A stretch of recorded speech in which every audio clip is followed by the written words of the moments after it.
Vienna, 1673, the imperial chambers, usually vibrant with the hushed rustle of silk and the murmur of courtly intrigue, now choked on the scent of death.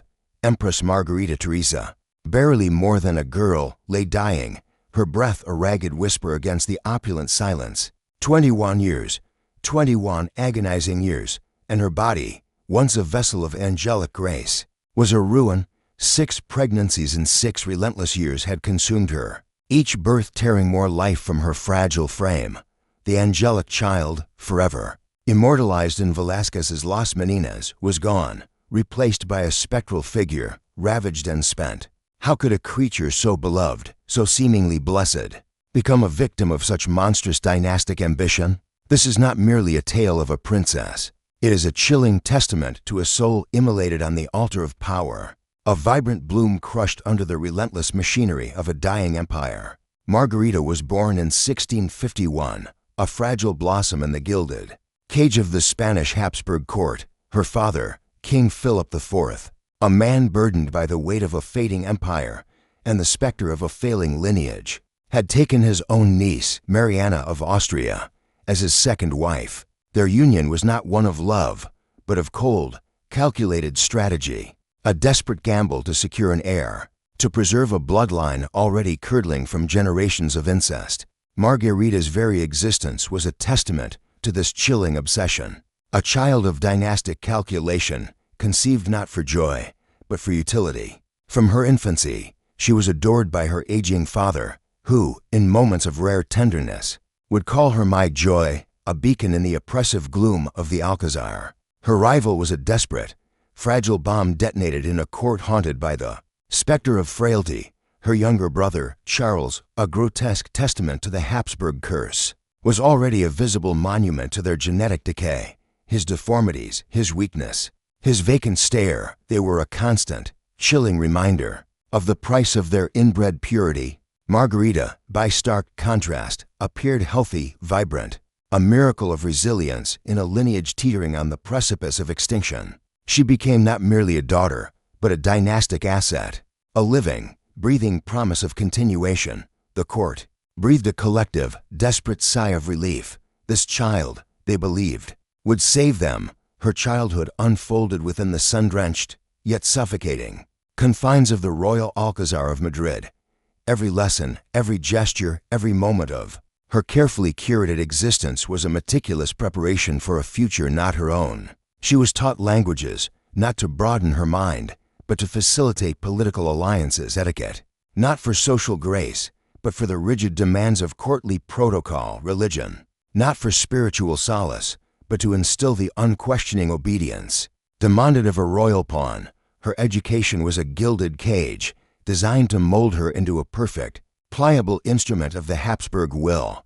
Her personhood was irrelevant, her purpose paramount. At the tender age of 5, she was immortalized, forever frozen in time. In Diego Velázquez's masterpiece, Las Meninas, she stands radiant in the very heart of the canvas, a luminous figure bathed in the artist's masterful light, a symbol of purity, innocence, and dynastic stability. The painting, a dizzying labyrinth of reflections and hidden meanings, captures the chilling essence of her predetermined role, always seen, never truly heard. Her silent presence, surrounded by the bustling court, was a prophecy of her life, a beautiful, silent centerpiece in a grand, tragic play. Her voice, her desires, her very soul, utterly subsumed by the demands of her bloodline, the Habsburgs, blinded by their own hubris and a desperate grasp for power, clung to a terrifying belief that they could preserve their dominion, their very essence, by marrying within their own bloodline.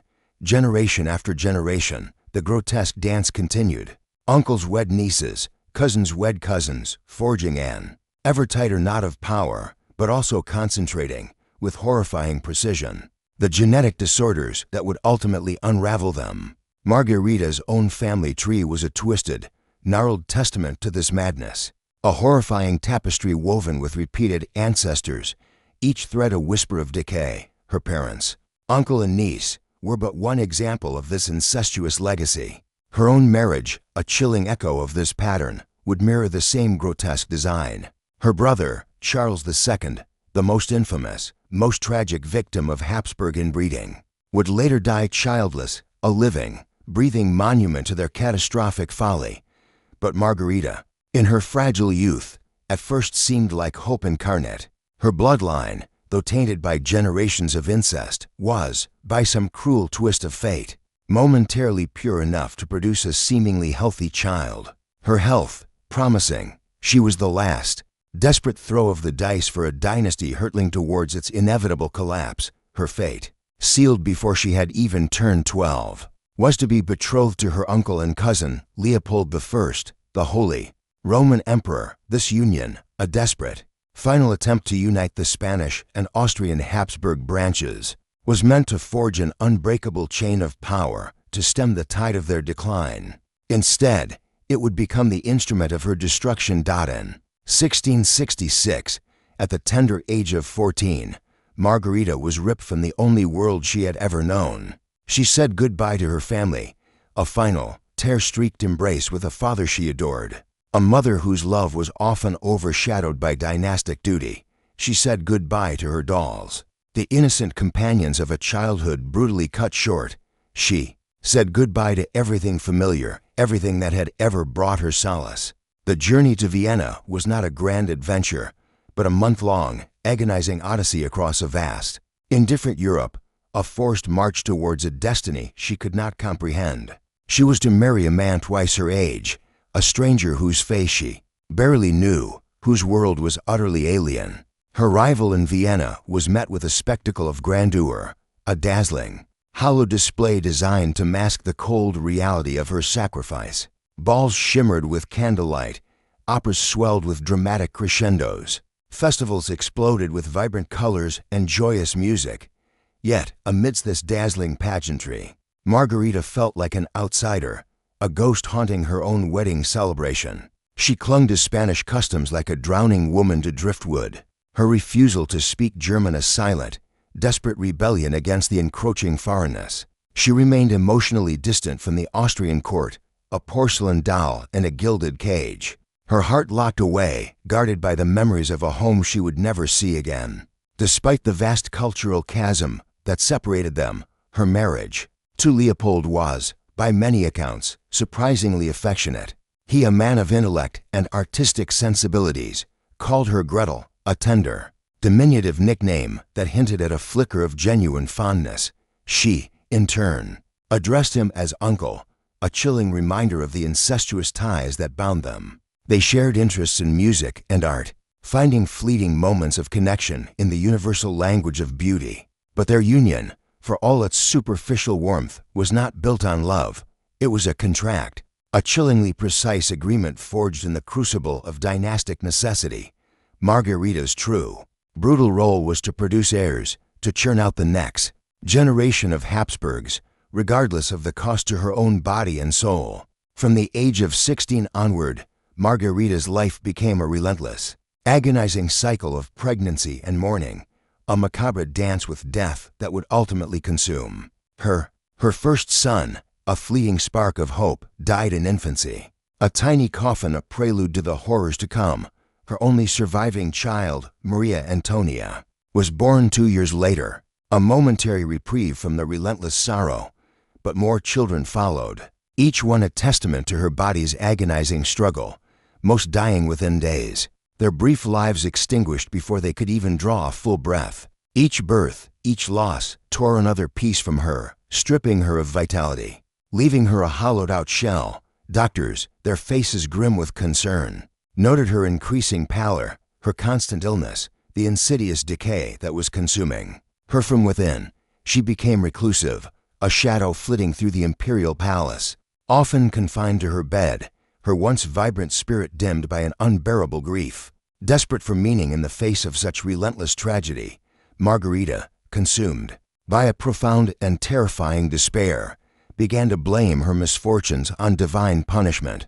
Her mind, warped by grief and the oppressive weight of her dynastic duty, sought a scapegoat for the relentless deaths of her children. She pressured Leopold, her husband and uncle, to expel the Jews from Vienna, convinced that their presence cursed her family, that their very existence invoked God's wrath upon her and her lineage. He, a man of power but perhaps also of superstition, complied. In 1670, a brutal expulsion followed, a dark stain on the history of Vienna, a chilling testament to the devastating consequences of a young woman's desperate, misguided faith. But the deaths continued, a relentless, mocking testament to the futility of her actions. Her health, already precarious, declined with terrifying rapidity. In 1673, pregnant once more, her body a battlefield of pain and exhaustion, Margarita clung to life by the thinnest of threads. Her breath was shallow, her skin translucent.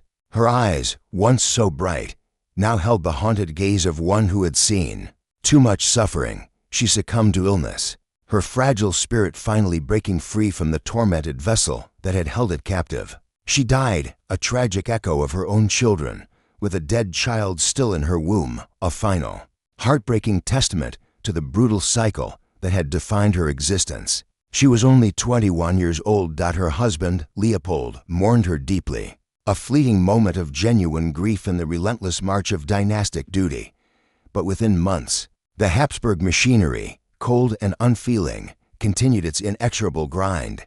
He remarried, his new bride a fresh vessel for the continuation of the bloodline. Margarita's daughter, Maria Antonia, the sole survivor of her agonizing pregnancies, was married into the Bavarian royal family, another pawn in the grand game of power. She bore a son, Joseph Ferdinand, a fragile, fleeting hope, seen as a potential heir to the Spanish throne, a last, desperate chance for the crumbling empire. But fate, cruel and unyielding, had another blow to deliver. Joseph Ferdinand died at the tender age of 6, a tiny life extinguished, and with him, Margarita's direct lineage, her last fragile link to the future, vanished into the annals of history. Her death was not merely a personal tragedy, a lamentable end to a young life. It marked the beginning of the end for the Spanish Habsburgs, a dynasty already crumbling under the weight of its own genetic hubris. Her brother, Charles II, the living embodiment of their inbred decay, died without heirs, his body and mind ravaged beyond repair. His death triggered the brutal, devastating War of the Spanish Succession, a continent-spanning conflict that tore Europe apart, the Habsburg dream of eternal dominion, a nightmare built on the sacrifice of its own children, collapsed, shattered into 1,000 pieces. Margarita's life, meticulously crafted and brutally sacrificed to preserve the dynasty, had, in the end, done nothing to prevent its inevitable, agonizing fall. Today, Margarita lives on, not in the cold, calculating memory of political maneuvering, but through the enduring power of art. In Las Meninas, she remains a glowing child, forever frozen in time, an ethereal presence in a world that devoured her. Tourists from across the globe gaze upon the masterpiece, admiring the brushwork, the interplay of light and shadow, the captivating elegance of Velázquez's genius. Few, however, remember the profound suffering, the relentless agony, the silent screams hidden behind that innocent, painted face. Margarita's story is a haunting, visceral reminder of the true, devastating cost of royal ambition, of the insidious price paid when individuals become mere instruments of power. She was born to serve an empire, to be a living, breathing cog in its relentless machinery.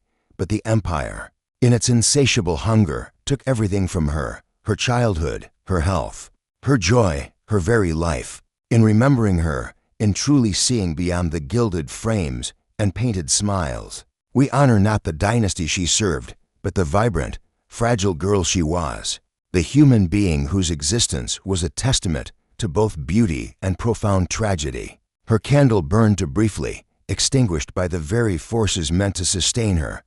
Yet its faint, flickering light reveals a truth long hidden behind the opulent facades of history, a truth that whispers of sacrifice, of suffering, and of the enduring, heartbreaking vulnerability of the human spirit.